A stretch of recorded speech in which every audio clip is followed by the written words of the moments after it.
Hallo, grüßt euch. Soll ich schon was sagen? Ah, okay.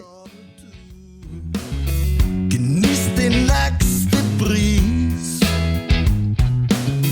mit Sonnenstrahlen in deinem. Ja, der ist ein wenig so aus einer Kindheitserinnerung heraus entstanden. Meine Mama hat aber gesagt, gut, geh mir raus, heute ist schön draußen.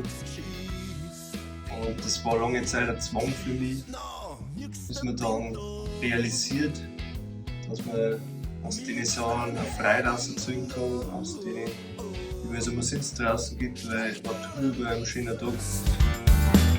Doch nicht alles auf der Welt ist wenig gewiss, doch das eine bleibt, weil es ist. Es ist, weil es ist. Auch wieder eine gute Laune-Level. Also wegen so die humorvollere Variante von Weiter immer weiter. Der Refrain ist mir relativ schnell eingefallen, habe aber dann ewig für die Strophen gebraucht, bis dann der Arbeitskollege eines Morgens schon das Jammern angefangen hat. Deswegen habe ich ihm die erste Strophe gewidmet. So hat sich das dann aufgebaut.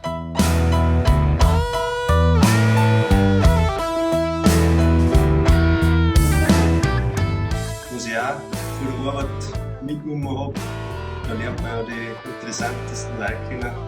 Und eine Sache ist auch, dass man sich ab und zu einfach mal blöd stellen kann, auch dann noch ein wenig Arbeit. Denn es käme allein, es ging allein und du bist das, was bleibt.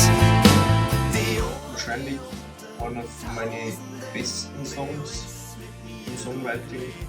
Ich wundert es nur, dass der oft immer noch nicht verstanden wird. Also es geht da nicht um eine weibliche Person, sondern um das, was mir eigentlich so als Konstante über die Höhen und Tiefen begleitet. Kennst du das Dirndl schon, das mich verzaubert hat?